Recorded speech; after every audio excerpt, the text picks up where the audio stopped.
رب اشرح لي صدري ويسر لي أمري واحلل عقدة من لساني يفقهوا قولي رب زدني علما اللهم فقهنا في الدين اللهم بارك لنا في أوقاتنا اللهم أخلصنا لوجهك الكريم يا رب لك الحمد كما ينبغي لجلال وجهك ولعظيم سلطانك اللهم صل على محمد صلى الله عليه وسلم وعلى آل محمد صلى الله عليه وسلم اللهم إنا نسألك الهدى والتقى والعفاف والغنى۔ الحمدللہ، اللہ تعالیٰ کا فضل ہے اور اس کا شکر ہے اس پر کہ اس نے ہمیں اپنے کلام کے لیے چنا۔ الحمدللہ، کیونکہ یہ ایسا رستہ ہے جس پر استقامت اختیار کرنا اس دنیا کا سب سے زیادہ مشکل کام ہے یا مشکل ترین کاموں میں سے ہے، لیکن اگر آپ کو اس رستے پر استقامت مل گئی ہے تو یہ فقط اللہ تعالیٰ کا فضل ہے۔ اس پر شکر ادا کیجیے اور اس کی قدردانی کیجیے۔ بہرحال ہم پڑھ رہے تھے پارہ 19 سورۃ الشعراء۔ کل کی آیات میں تقریباً موسیٰ علیہ السلام کا جو واقعہ تھا وہ مکمل ہوا اور یقیناً ہمیں ان کے واقعے سے بہت کچھ سیکھنے کو ملا، اور مجھے امید ہے کہ آپ سب نے کوشش کی ہوگی اپنے پاس کچھ ایسے پوائنٹس نوٹ کرنے کی کہ آپ آئندہ مستقبل میں اپنے عمل میں بہتری پائیں، اور اگر نہیں تو پھر وہی بات ہے جو اللہ تعالیٰ نے کل ہمیں بتائی تھی آیت 67 میں، وَمَا كَانَ أَكْثَرُهُم مُؤْمِنِينَ۔ پڑھ تو لیں گے، سمجھ بھی لیں گے، سن بھی لیں گے، بہت کم ہوں گے جو اس کے مطابق عمل کریں گے یا اس سے سبق حاصل کریں گے۔ بہرحال آج ہم پڑھتے ہیں آیت 68 سے۔ اعوذ باللہ من الشیطان الرجیم، بسم اللہ الرحمن الرحیم، بسم اللہ الرحمن الرحیم۔ اللہ تعالیٰ پورا واقعہ بیان کرنے کے بعد ہمیں یہ بھی بتا رہے ہیں کہ ان میں سے اکثر لوگ ایمان نہیں لائیں گے، نہ ہی وہ معجزات پر یقین کر پائیں گے، نہ ہی ان کی زندگی میں کوئی بدلاؤ آئے گا، نہ ہی وہ اس سے کوئی سبق حاصل کریں گے۔ اور اس کے بعد وَإِنَّ رَبَّكَ لَهُوَ الْعَزِيزُ الرَّحِيمُ، اور بے شک آپ کا رب بڑا ہی غالب اور مہربان ہے۔ یعنی العزیز اور الرحیم آپ کو اکثر اقوام کے واقعات کے آخر میں ملے گا، یا اکثر گناہ گاروں کا بیان ہوگا اور اس کے بعد ملے گا۔ تو اصل میں اس کا کیا مطلب ہے؟ اللہ تعالیٰ اپنی یہ دو صفات کیوں لے کر کے آتے ہیں کسی بھی واقعے کے آخر میں؟ زیادہ تر العزیز کہتے ہیں غالب کو، جو سب پر غلبہ پالے، یعنی جو زبردستی آپ سے وہ کام کروانا جانتا ہو، کروا سکتا ہو جو وہ چاہتا ہے۔ اللہ تعالیٰ العزیز ہے، کروا سکتے ہیں ہم سے سارے کام جو وہ چاہتا ہے۔ کسی کی جرت نہ ہو ہم میں سے کہ اللہ تعالیٰ کا انکار کرے یا معاذ اللہ کے حکم کے سامنے کوئی حکم لے کر کے آئے۔ لیکن پھر کیا ہے؟ کیونکہ اللہ الرحیم بھی ہے، مہربان بھی ہے، رحم بھی کرنے والا ہے، یہی وجہ کہ وہ نہ تو فوراً سے پکڑتا ہے اور نہ ہی وہ جبر کرتا ہے۔ اس نے بندوں کو اختیار دیا ہوا ہے اور ان کو بہت ریلیکس چھوڑا ہوا ہے، جو چاہو سو کرو۔ ان کو عقل بھی دے دی، ان کو وحی کے ذریعے خبردار بھی کر دیا، انبیاء کے ذریعے بھی ان کو خبریں پہنچائیں۔ اب بندوں کے اپنے اوپر ہے۔ آج آپ سب امانت داری کے ساتھ سوچیں، کون کون سے ایسے کام ہیں جو میں نہیں کرتی؟ اللہ تعالی العزیز ہے، غالب ہے، اس چیز پر قادر ہے کہ وہ زبردستی میرے سے وہ کام لے لے، لیکن اللہ تعالیٰ کی ہاں کبھی بھی زبردستی نہیں چلتی۔ اگر اللہ تعالیٰ دنیا میں یہ والی زبردستی اپنے بندوں پہ کرتا تو آج ہمیں کوئی بھی بندہ مشرک نہ دکھتا، کوئی بھی اللہ کے علاوہ کسی اور کو سجدہ نہ کرتا۔ لیکن چونکہ اللہ تعالیٰ الرحیم ہے، مہربان ہے، یہاں اگر آپ الرحیم کا ترجمہ مہربان کریں تو زیادہ صحیح رہے گا، کیونکہ دنیا میں اللہ تعالیٰ سب پہ مہربانیاں کر رہا ہے، سب کو چھوڑا ہوا ہے، ان کو مواقع دیے ہوئے ہیں. آپ دیکھیں ابھی آپ میں سے جن لوگوں نے عصر نہیں پڑھی یا جو مغرب نہیں پڑھیں گے، یا جن عورتوں نے آج بھی گانے سنے، جنہوں نے آج بھی اللہ کی نافرمانی کی، کیا اللہ تعالیٰ نے آپ کو پکڑا؟ نہیں، کیونکہ وہ رحیم ہے. لیکن طالبات، اگر اللہ تعالیٰ نے ہمیں فوراً سے نہیں پکڑا تو اس کا کیا مطلب ہے وہ نہیں پکڑے گا اور ساری زندگی اور ہمیشہ اگلی زندگی میں بس ہم پر مہربانی ہی کرتا جائے گا؟ نہ، حساب بھی لے گا. اللہ تعالیٰ کے اصول ہیں، قوانین ہیں جو تبدیل نہیں کیے جاتے، بدلے نہیں جاتے. اب یہ بھی ہے کہ اللہ تعالیٰ زبردستی آپ سے کچھ نہیں کروائے گا، آپ کو ڈیل دے گا، لیکن یہ بھی ہے کہ پھر وہ آپ کو پکڑے گا بھی، اور ایک وقت آئے گا جب وہ آپ سے آپ کا حساب کتاب لے گا. تو میں کیا کر رہی ہوں؟ کیا میں مہربانیاں دیکھ کر دھوکا کھا گئی ہوں اور میں نے اپنے اعمال کی فکر کرنا چھوڑ دی ہے؟ مجھے ضرور اس بارے میں سوچنا چاہیے، مجھے غور و فکر کرنا چاہیے اپنی ذات پہ. اور دیکھیں،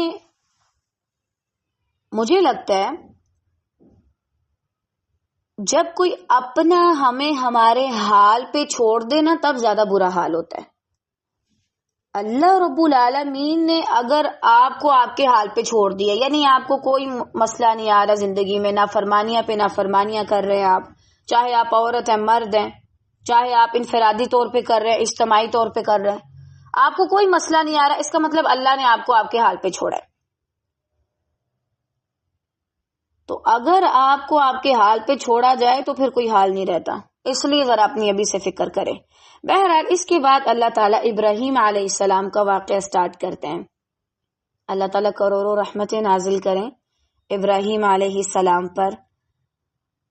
تقریباً بہت زیادہ مرتبہ ان کے بارے میں قرآن مجید میں آتا ہے، جیسے موسیٰ علیہ السلام ہے تو ان سے تو کم ہے، لیکن ابراہیم علیہ السلام کا بھی تذکرہ بہت مرتبہ آتا ہے قرآن مجید میں. اور یقیناً یہ خلیل اللہ تھے، اور چونکہ انہوں نے سب سے بڑی قربانی دی، اپنی قوم کے ابراہیم تھے، موحد، توحید پرست، حنیف. تو پھر اللہ تعالیٰ ان کا تذکرہ مختلف مقامات پر کرتے ہیں. وَاتْلُ عَلَيْهِمْ نَبَأَ ابراہیم، انہیں ابراہیم علیہ السلام کا واقعہ بھی سنا دو، پڑھو ان پر ابراہیم کی خبر. تو کیا مطلب ہم نے یہ پہلے نہیں سنا تھا؟ اس سے پہلے تو ہم بہت مرتبہ، ہم نے پارہ فرسٹ میں بھی ابراہیم علیہ السلام کے بارے میں تھوڑا سا پڑھا تھا. تو دوبارہ اللہ تعالیٰ کیوں ہمیں سنوا رہے ہیں؟ آپ خود اپنا حساب لگائیں، اپنا محاسبہ کریں. جتنا آپ نے پڑھا تھا آپ اس کو بھول گئے نا، آپ کو اس میں سے زیادہ یاد نہیں رہا. بعض اوقات انسان شرک سے دور ہو جاتا ہے، توحید والا بننے لگتا ہے، پھر زندگی میں کچھ ایسا ہوتا ہے، بعض اوقات ایسا ہوتا ہے ہم اللہ کے لیے قربانیاں کرنا سیکھ لیتے ہیں، پھر ایک وقت آتا ہے اللہ کے لیے کچھ قربان کرنا مشکل لگنے لگ جاتا ہے. اور جب اس طرح کی چیزیں آتی ہیں زندگی میں تو اللہ تعالیٰ اسی وجہ سے ہمیں پھر بار بار سنواتے جاتے ہیں. دیکھو ابراہیم نے کیسے قربانیاں دی، اور دیکھو وہ محروم نہیں رہا. دیکھو اس نے اپنے بیٹے کو بھی قربان کرنے کا سوچ لیا، لیکن اس کا بیٹا اس کے پاس واپس آ گیا صحیح سلامت. اور دیکھو میں نے اس کا نام بھی باقی رکھا، میں نے ان کو انعامات سے نوازا. کیونکہ ہم بعض اوقات تو اللہ کے لیے قربانی دے دیتے ہیں، اور بعض اوقات اگر چیز بہت پیاری ہو، بہت قریب ہو جائے، پھر اس کی قربانی دینا ہمیں مشکل لگ رہا ہوتا ہے.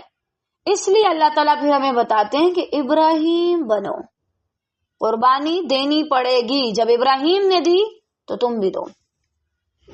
اور مجھے لگتا ہے کہ جو ابراہیم علیہ السلام کا زیادہ واقعہ ہمیں سنانے کا مقصد ہے، اس کے پیچھے ایک یہ بھی بہت بڑی حکمت ہے کہ ہمیں قربانی دینی آنی چاہیے.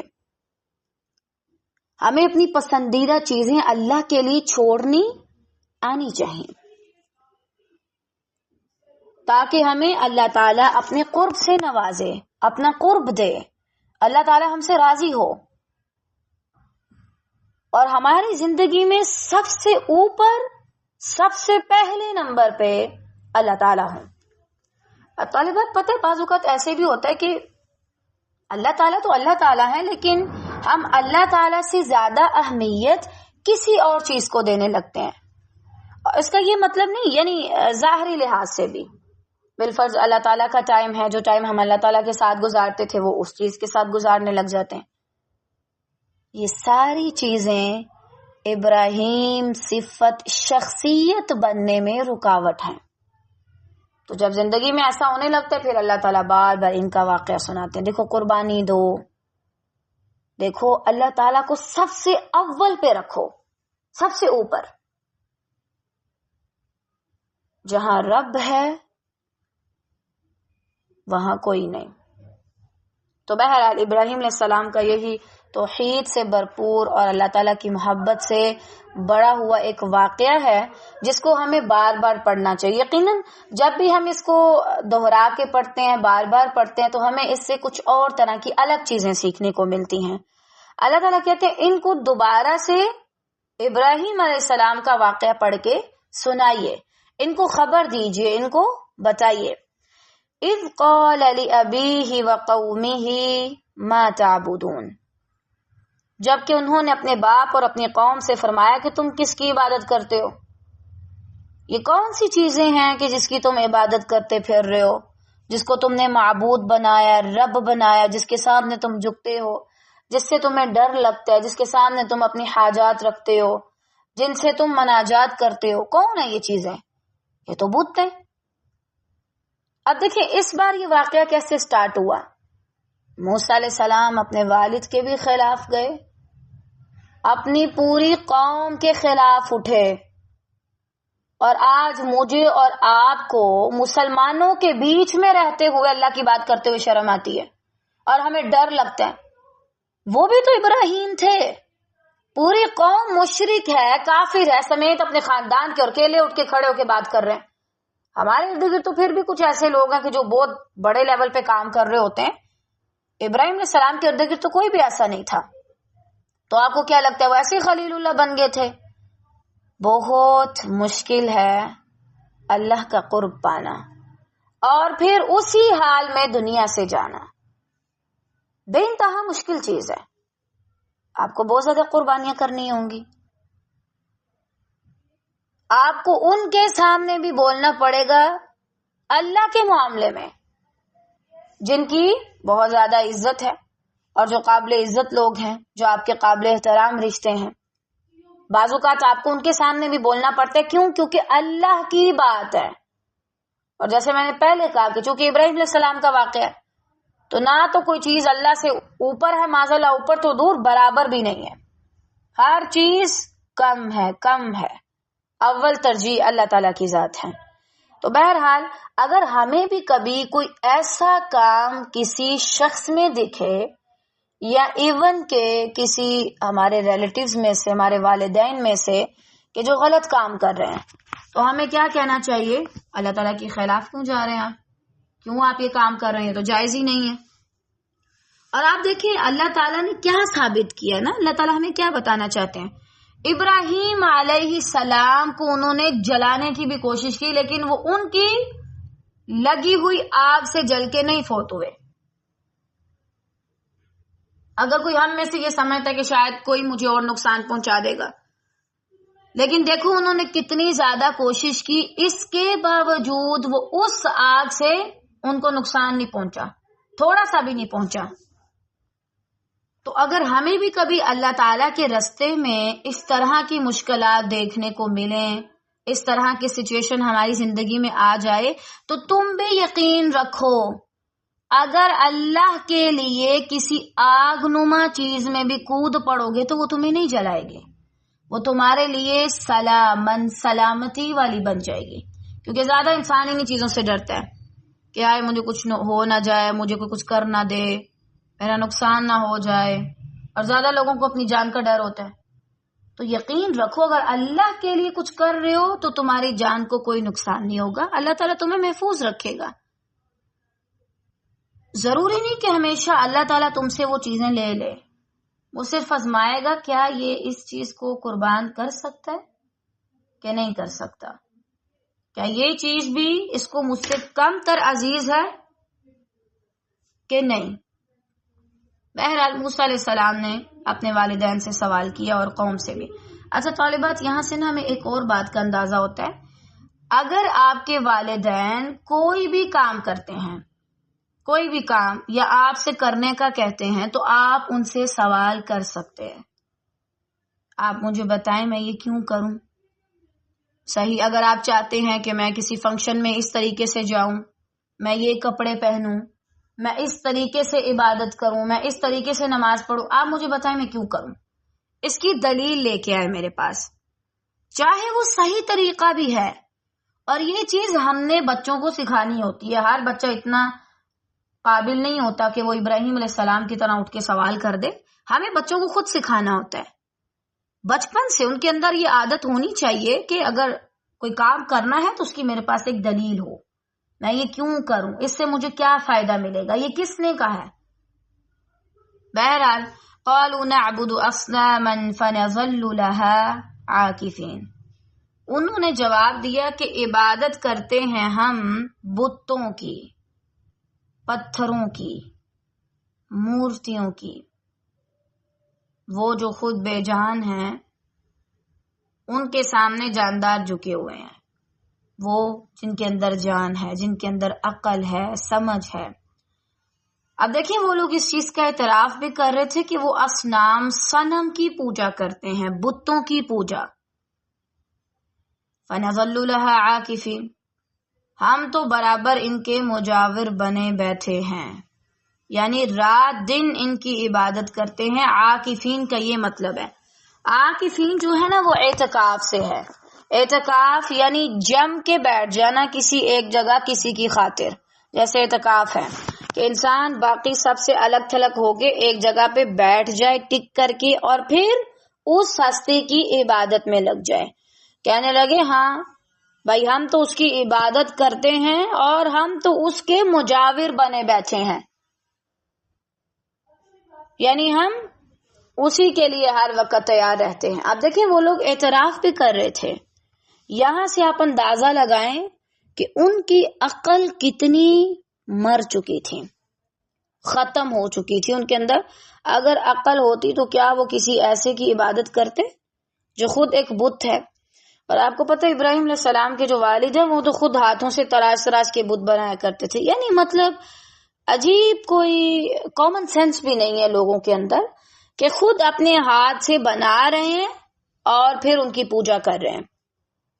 اچھا یہاں جو اصنام کا لفظ ہے نا، صنم، اور اس کے بعد جو فنظل لها عاکفین، یہ بہت قابل غور ہے، یہ دونوں ایک ساتھ.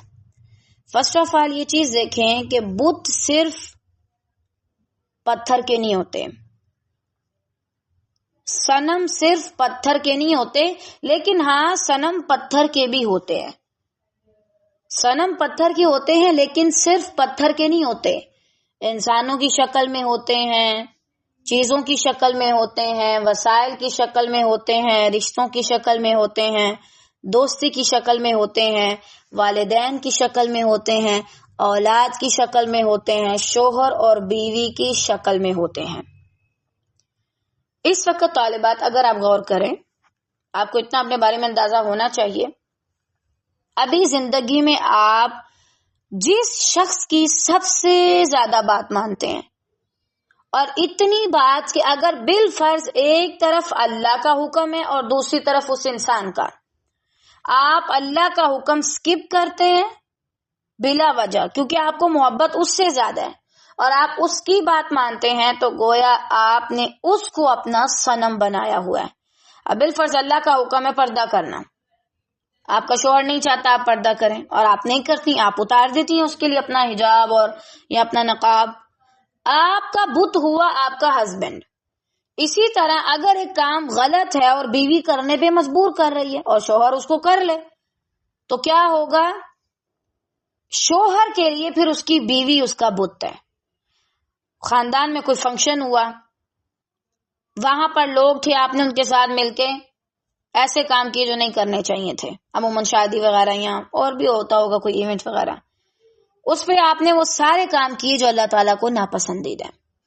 تو اس وقت آپ نے کس کو اپنا رب بنایا، کس کی آپ نے پوجا کی، کس کی آپ نے عبادت کی؟ ان اشخاص کی. ہمارے ہاں جب ہم سنتے ہیں کہ بھائی پتھر کے بت ہوتے ہیں تو ہم بہت زیادہ ریلیکس ہو جاتے ہیں اور ہم اس چیز پر زیادہ توجہ نہیں دیتے، ہم اس چیز پر زیادہ غور نہیں کرتے. ہم سمجھتے ہیں صرف ہندو یا ارد گرد کے جو ایسے لوگ ہیں وہی غلط ہے، معاذ اللہ، جو بتوں کی پوجا کرتے ہیں. نا، ہم ان سے بھی زیادہ غلط ہیں. وہ تو پھر بیچارے ان پتھروں کی پوجا کرتے ہیں، ہم تو انسانوں کی پوجا میں لگے ہوئے ہیں. وہ بتوں کو سجدہ کریں تو کافر. تم جس کے سامنے مرضی جھک جاؤ تو تم مسلمان ہو، تم کافر نہیں ہو. کیا پھر تمہیں کافر کہا جا سکتا ہے؟ تو کوئی بھی اگر ایسا شخص ہے آپ کی زندگی میں تو خیر منائے، اپنی بھی اور اس شخص کی بھی، اور اللہ تعالیٰ سے توبہ کریں کہ اللہ تعالیٰ مجھے ہدایت دیں. میں ایسے لوگوں میں شامل نہیں ہونا چاہتا، ٹھیک ہے، جنہوں نے اللہ تعالیٰ کو چھوڑ کر اور لوگوں کو اپنا رب بنا لیا ہوا ہے. اچھا، ایک تو یہ بات یہاں سے ہمیں بتوں کے بارے میں اندازہ ہوتا ہے کہ بت صرف پتھر کے نہیں ہیں، باقی انسان کی اگر خواہش بھی ایسی ہے کہ جو اللہ تعالیٰ کے اس کو خلاف لے کے جا رہی ہے تو وہ بھی انسان کا بت ہے. بالفرض میں یہ کام اس لیے کرتی ہوں کیونکہ میرا دل کرتا ہے، کیونکہ میرا دل یہ کہتا ہے. ابھی میرا دل نہیں تھا نماز پڑھنے کا، ابھی میرا دل نہیں تھا قرآن پڑھنے کا، اب میرا دل کر رہا تھا گانے سننے کا. جو شخص مسلسل اپنے دل کی سنتا رہتا ہے نا، یہ جو دل کی سننا ہے نا، یہ ایڈریس آپ کو سیدھا جہنم تک پہنچائے گا، اللہ معاف کرے. اگر آپ کا دل غلط بولتا ہے تو ہر بات میں آپ دل کو نہیں سن سکتے جی میرا دل یہ کر رہا تھا، میرا دل وہ کہہ رہا تھا، قطعاً نہیں. اور دوسرا جملہ یہاں پہ جو ہے فَنَظَلُّ لَهَا عَاكِفِينَ، کہ ہم کیا کر رہے ہیں، ان کے لیے مجاور بنے بیٹھے ہیں. کہیں آپ بھی تو کسی کے لیے مجاور نہیں بنے بیٹھے. زندگی میں صرف ایک کے لیے ہی سارے کام کرتے رہنا، ایک شخص کی خاطر سارا کچھ کرنا، یہ کیا ہے کہ بس بھائی اگر اس شخص نے کہا ہے تو مجھے کرنا ہی کرنا پڑے گا، اور ہمیشہ صرف کسی ایک کی آگے پیچھے گھومتے رہنا. کیا ہے یہ چیزیں؟ یہ وہی ہیں جو انسان کو انسانوں جیسے صنم کی طرف کھینچتی ہیں، انسان شکل نما صنم کی طرف کھینچتی ہیں. یہ چیزیں آپ اللہ تعالی کے علاوہ کسی اور کی نہ تو عبادت کر سکتے ہیں، نہ ہی کسی اور کے سامنے جھک سکتے ہیں، نہ ہی کسی اور کے لیے ایسے بیٹھ سکتے ہیں جیسے یا جو قربانی آپ کو اللہ کے لیے دینی ہو. ٹھیک ہے نا، آپ نہیں کر سکتے. اور زیادہ یہیں سے پھر شرک کی ابتدا ہوتی ہے. تو یہ چھوٹی چھوٹی چیزیں ہیں جس میں اگر ہم لوگ دھیان رکھ لیں تو انشاءاللہ پھر ہم اس سے بچ سکتے ہیں. ابھی سوچنے کی بات یہ ہے اس آیت کے حوالے سے، آپ اپنا بت تلاش کریں. میرا صنم کون ہے؟ تو صنم وہ ویسے ہندی کا لفظ ہے نا، وہ اپنے اس کو کہتے ہیں محبوب کو، غالباً وہ بھی اسی طریقے سے کہا جاتا ہے کیونکہ پھر وہ اس کو اپنا سارا کچھ سمجھتے ہیں، معاذ اللہ. لیکن ہماری زندگی میں ہمارا بت کون سا ہے؟ کیا وہ میری اپنی ذات ہے؟ کیا وہ میری خواہشات ہیں؟ کیا وہ میرا نفس ہے؟ کیا وہ میری دوستوں میں سے کوئی؟ کیا وہ میرے والدین میں سے ہیں؟ کیا وہ میرے رشتہ داروں میں سے؟ کیا کسی اور رشتے میں سے ہیں؟ کون ہے وہ؟ بس اس کو اپنی زندگی سے نکال دیں. کیونکہ مسلمانوں نے، چونکہ آج کے دور میں زیادہ تر مسلمانوں نے پتھر کے بت نہیں بنائے اور وہ ان کو غلط بھی سمجھتے ہیں، لیکن اگر کوئی شخص اس کی پوجا شروع کر دیتے ہیں کہ بھائی یہ بڑا نیک ہے، اور اس چیز نے مسلمانوں کو دھوکے میں ڈال دیے. بہت سے مسلمان اس دھوکے کی وجہ سے شرک کرتے ہیں اور ان کو اندازہ بھی نہیں. اور اس میں مجھے نبی صلی اللہ علیہ وسلم کی وہ حدیث یاد آتی ہے جس میں انہوں نے فرمایا تھا کہ میری امت میں شرک کس طریقے سے داخل ہوگا جیسے سیاہ رات میں سیاہ پتھر پہ سیاہ چونٹی چل رہی ہوتی ہے، کسی کو اندازہ ہی نہیں ہوتا. اور چونٹی تو دن میں بھی چلے تو بڑی مشکل سے دکھتی ہے بیچاری، اور کہاں یہ کہ اندھیرے میں اور پھر سیاہ پتھر پہ، اور بڑا مشکل ہو جاتا ہے. آج آپ دیکھیں ہم نے کیا کیا ہوا ہے، ہم بھی تو مجاور بن کے بیٹھتے ہیں. یہ عاکفین کس کو کہتے ہیں؟ کوئی نیک شخص فوت ہوا اور اس کے بارے میں آپ کو کیا انفارمیشن ہے جی؟ وہ 5 وقت کی نماز پڑھتا تھا اور وہ اذکار وغیرہ کرتا تھا، وہ تسبیحات کرتا تھا، بس یہ کچھ چیزیں ہیں. یہ بھی نہیں کہ وہ کوئی عالم تھا یا مفسر تھا. ایسے بہت کم ہیں جن کی انہوں نے قبریں بنائی ہوئی ہیں. بہرحال بنانا کسی کی بھی جائز نہیں ہے. آپ اس انسان کی وفات پہ اس کی قبر بنائیں اور پھر آپ اس پہ بیٹھ جائیں. آپ کیا ہیں؟ فَنَظَلُّ لَهَا عَاكِفِينَ. وہ جو انسانی شکل نما آپ کا صنم ہے، آپ اس کے لیے عاکفین ہیں، مجاور بن کے بیٹھے ہوئے ہیں. اور اس کی بہت سخت وعید بھی ہے. آپ صلی اللہ علیہ وسلم نے بہت سختی سے منع کیا ہے قبروں کے اوپر کوئی اس طرح گنبد نما چیز بنانے کی، یا ایون کہ ان کے اوپر بیٹھنے کی. ان کے اوپر سے مراد یہ ہے کہ مجاور بن کے بیٹھنا ان کے پاس. پھر کیا ہوتا ہے آپ دیکھیں، پاکستان میں اسی وجہ سے زیادہ شرک ہے، اسی وجہ سے. اور اتنا کو لوگوں کو اندھا بنایا ہوا ہے کہ ان کو دیکھنے نہیں دیتے.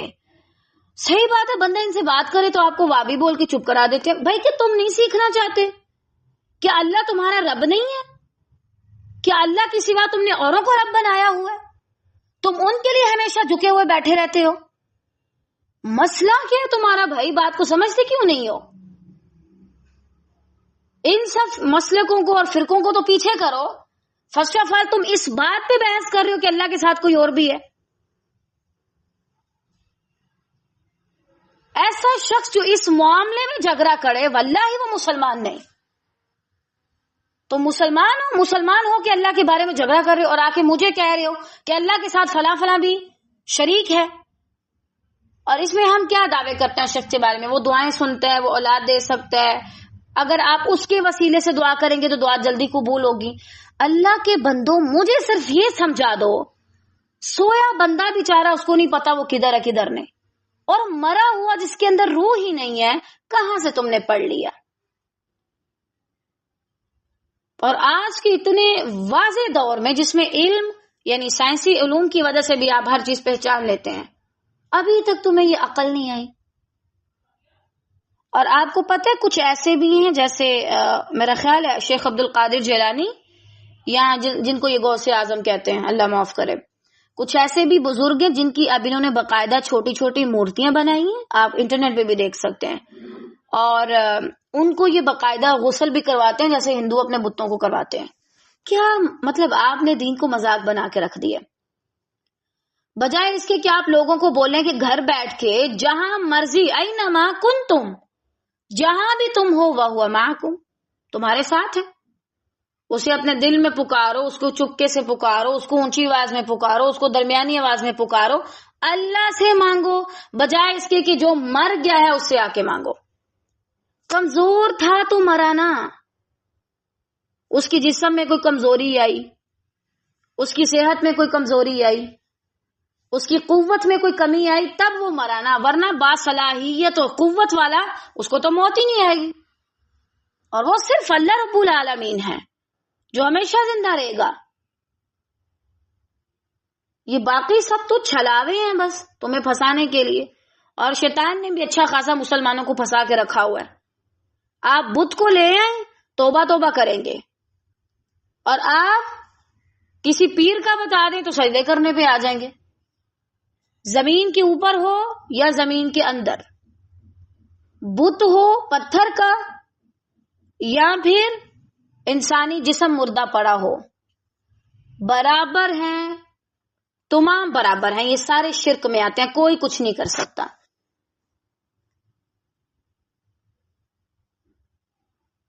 مجھے تو سمجھ نہیں آتی کہ اسلامی جمہوریہ پاکستان میں یہ پابندی کیوں نہیں رکھی جاتی کہ بھائی یہاں سے اٹھاؤ اپنے سارے ٹولے اور نکلو یہاں سے.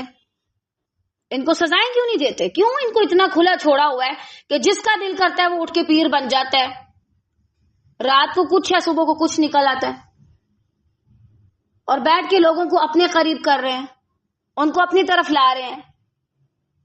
اگر آپ میں سے کوئی بھی شخص، کوئی بھی عورت ماضی میں اس طرح کا کام کر چکی ہے تو واللہ اللہ سے رو رو کے معافی مانگو، کیونکہ یہ شرک ہے. اور یہ ایسے ہی معاف نہیں ہوگا کہ بس تم کو ایک چھوٹا عمل کرو گی تو معاف ہو جائے گا. کبیرہ گناہوں پہ گر گرا کے اللہ سے معافی مانگنی پڑتی ہے، یہ تو پھر شرک ہے، سب سے بڑا گناہ۔ اور اس کے علاوہ آپ کیا کر سکتے ہیں؟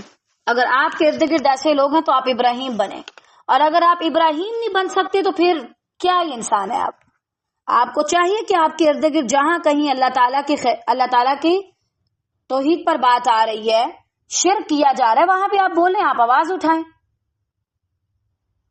آپ ہر چیز میں بول سکتے ہیں، لیکن آپ وہاں نہیں بول سکتے جہاں پہ اللہ کی بات ہے۔ آپ کو پوچھنا چاہیے کہ بتاؤ اسے کیوں مانگ رہے ہو؟ دیکھو، تم ان سے تعویذ لے کے جاتے ہو کہ ہمارے گھر جائیں گے تو یہ ہماری حفاظت کرے گا، صحیح، لیکن وہاں پہ جو مجاور بیٹھا ہوتا ہے وہ تم لوگوں سے زیادہ عقل مند ہے۔ پتہ ہے کیوں؟ کیونکہ وہاں پہ جو گلہ پڑا ہوتا ہے نا، جو باکس پڑا ہوتا ہے، اس کو تالا لگا کے رکھتا ہے۔ اس کو پتا ہوتا ہے کہ یہ صاحب جی کچھ نہیں کر سکتے جو قبر میں لیٹے ہیں، اللہ ان پہ رحم فرمائے، پتہ نہیں کون ہے۔ اس کو پتہ ہے مجاور کو اچھے سے، جو بیٹھا ہوا ہے قبر پہ مجاور بن کے، کہ یہ کچھ نہیں کر سکتا، یہی وجہ اس نے تالا لگایا۔ تم اتنے بے وقوف ہو کہ تم اس کی باتوں پہ یقین کرتے ہو۔ دیکھو، جب اللہ ہے نا، جب اللہ ہے تو مجھے کسی کی ضرورت نہیں۔ جب اللہ مجھے دے سکتا ہے تو میں کیوں کسی اور کے پاس جاؤں؟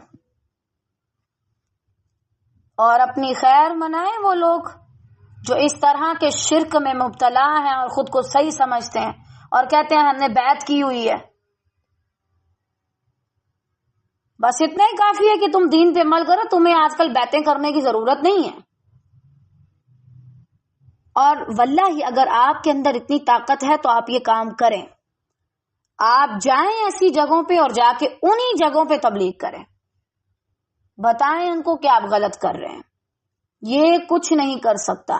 ہم قطعاً کسی کی بے حرمتی نہیں کرتے، ایسے شخص کی جو دنیا سے چلا گیا، اللہ تعالیٰ سب پہ رحم کرے، سب نے جانا ہے۔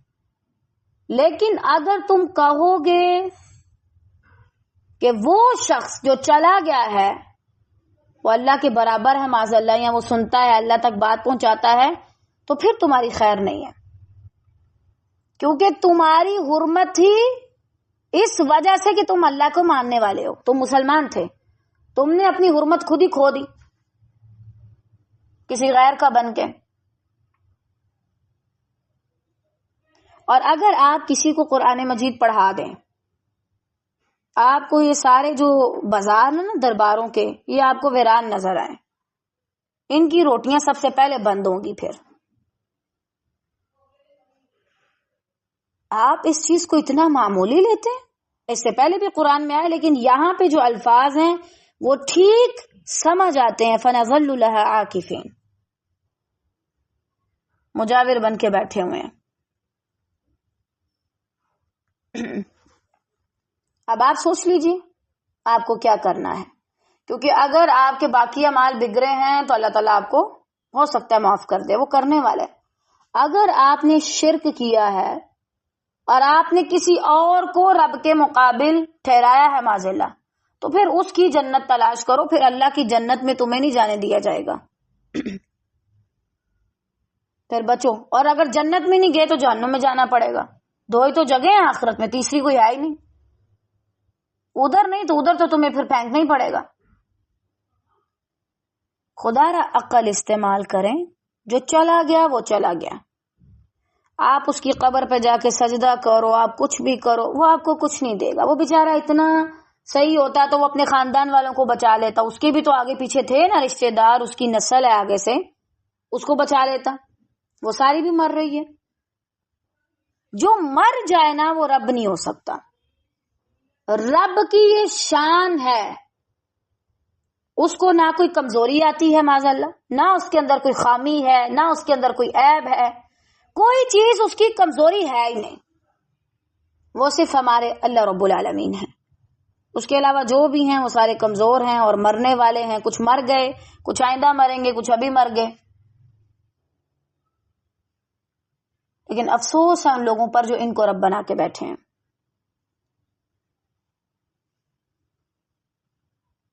مجھے کبھی کسی شخص پر غصہ نہیں آیا اتنا، چاہے وہ کیسے بھی عمل کر رہا ہو، الگ بات ہے، اگر کوئی توحید پہ بات کرتا ہے تو صحیح بات ہے، میرا دل کرتا ہے کہ بس ان کو یہاں رہنے نہیں چاہیے، ان کو بھی انہی کے سامنے انہی کے ساتھ سائڈ پہ جگہ بنا کے وہیں پہ ان کو بھی دفن کر دو.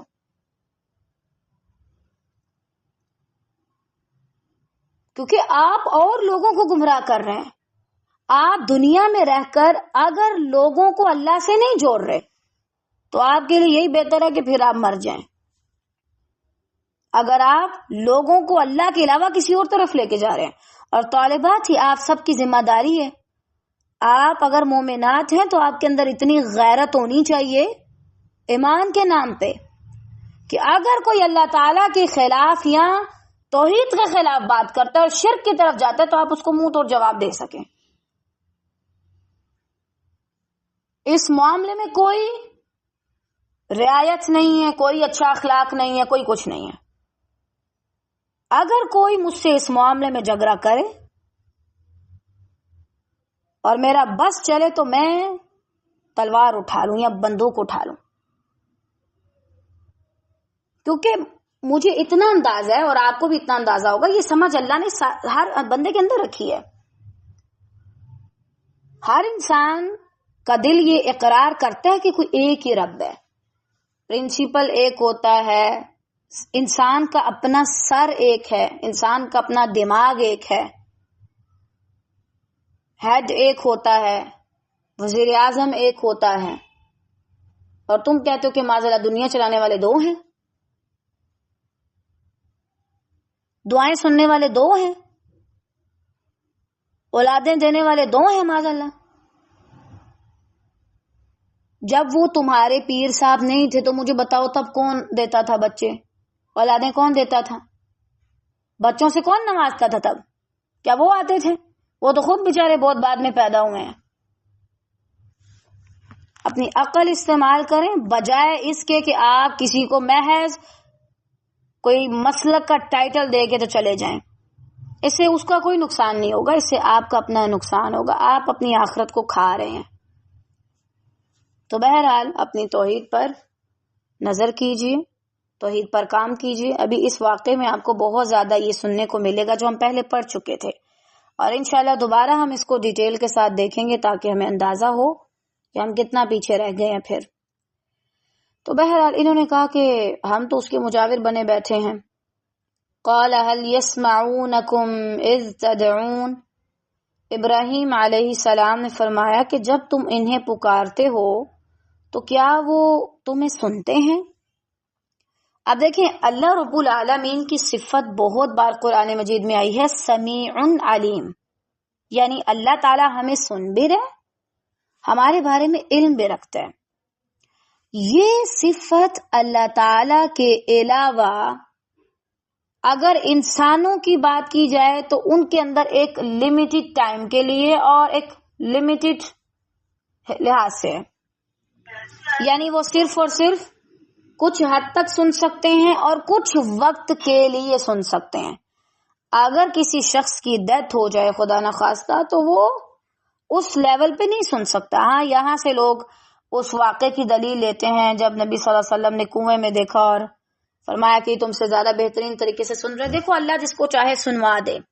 یہاں سننے کا مراد یہ نہیں ہے کہ وہ سنتے ہیں یا نہیں، وہ اللہ کی مرضی، وہ جس کو چاہے مرنے کے بعد بھی سنوا دے، کیونکہ اس کی یہ بھی قدرت ہے کہ وہ کچھ لوگوں کو زندہ بھی رکھتے ہیں اور وہ سن بھی نہیں سکتے.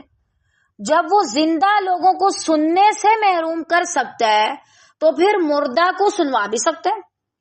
لیکن تم کون سا سنوانا کہتے اور ہم کون سا سنوانا کہتے ہیں؟ بالفرض حدیث میں آتا ہے جب کسی شخص کی ڈیتھ ہوتی ہے تو وہ کچھ ٹائم کے لیے سن پاتا ہے. ہم یہ والا سننا مراد لیتے ہیں، یہ والا سننا نہیں کہ کوئی تمہاری مشکل سنے گا، کوئی تمہیں تمہارے مسئلے کا حل دے گا. صحیح؟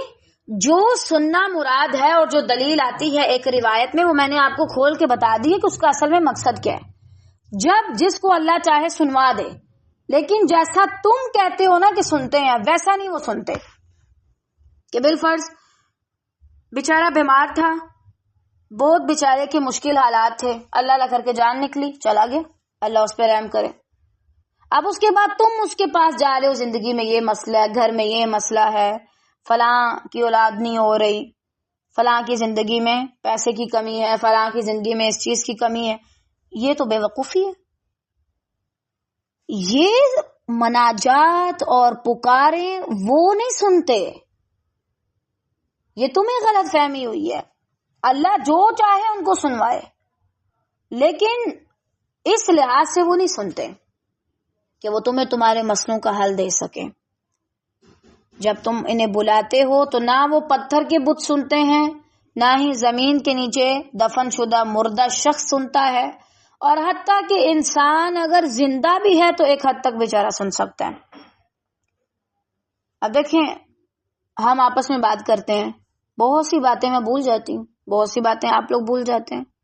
جو بیچارہ انسان اتنا کمزور ہے، تم نے اس کو سمجھ کے رکھا ہے، کیا ہی کر لے گا وہ بیچارہ، وہ نہیں سن سکتا. یہاں ابراہیم علیہ السلام اپنی قوم سے یہ سوال کر رہے ہیں کہ بتاؤ، کیا جب تم انہیں پکارتے ہو تو یہ تمہیں سن رہے ہوتے ہیں؟ اور یقیناً وہ نہیں سن رہے ہوتے. آج بھی بہت سے لوگ قبروں پہ جا جا کے روتے ہیں اور دعائیں کرتے ہیں، صرف اس وجہ سے، اس دھوکے کی بنا پر ان کو لگتا ہے کہ وہ انہیں سن رہے ہیں، حالانکہ وہ انہیں نہیں سن رہے ہوتے، قطعاً نہیں. اگر وہ سنتے ہوتے تو کبھی بھی وہاں پر جو مجاور بیٹھا ہے نا، اس کو تم روٹی نہ پہنچاتے، اس کو وہ بابا قبر سے پیسے نکال کے دیتا. کبھی تم لوگوں نے یہ باتیں نہیں سوچی؟ عقل کدھر ہے تم لوگوں کی؟ بھائی استعمال کرو اس سے پہلے کہ مر جاؤ. خود سوچو کہ اگر بالفرض وہ اتنا ہی دینے والا ہے تو جو وہاں پہ مجاور بن کے بیٹھا ہے وہ اتنی غریبی میں کیوں ہے بیچارہ؟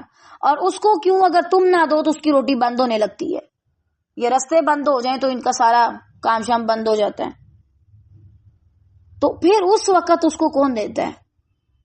محتاج ہے نا وہ. اگر وہ دیتا ہوتا ڈائریکٹ دیتا. اور یہ صرف اللہ کی صفت ہے کہ وہ ڈائریکٹ بندوں کو دیتا ہے، وہ سنتا ہے، وہ جواب دیتا ہے. جب بھی تم اسے پکارو، دل میں پکارو، پکارنے کا سوچو بھی تو وہ سنتا ہے. اور تم اس کو سارا کچھ سمجھ کے بیٹھے ہو جو مرا پڑا ہے. اپنی توحید پر بہت زیادہ کام کیجئے طالبات، بہت زیادہ. یہ ایسا معاملہ ہے جس پہ ہم بالکل بھی رسک نہیں لے سکتے، بالکل بھی جس پہ ہم کمپرومائز نہیں کر سکتے. اللہ تعالیٰ کے ہاں یہ بہت سنجیدگی والا معاملہ ہے. اس میں اگر آپ لوگ پھنس گئے تو جان نہیں چھوٹے گی، اس لیے پہلے سے تیاری رکھیں. اچھا طالبات، آپ لوگ ایک اپنے پاس ہوم ورک لکھ لیجئے. ارد گرد اگر کوئی ایسا شخص آپ کو نظر آتا ہے جو اللہ تعالیٰ کے علاوہ کسی اور کی عبادت کر رہا ہے تو آپ نے اس کو روکنا ہے. اور عبادت سے مراد یہ نہیں کہ اس کے لیے نماز پڑھے گا، اس کے سامنے سجدہ کر رہا ہے یا اس سے دعائیں کر رہا ہے، عبادت کی کوئی بھی قسم، تو آپ اس کو اچھے سے سمجھائیں. ٹھیک ہے؟ بارک اللہ فیک. باقی انشاءاللہ ہم خیر سے کل پڑھیں گے.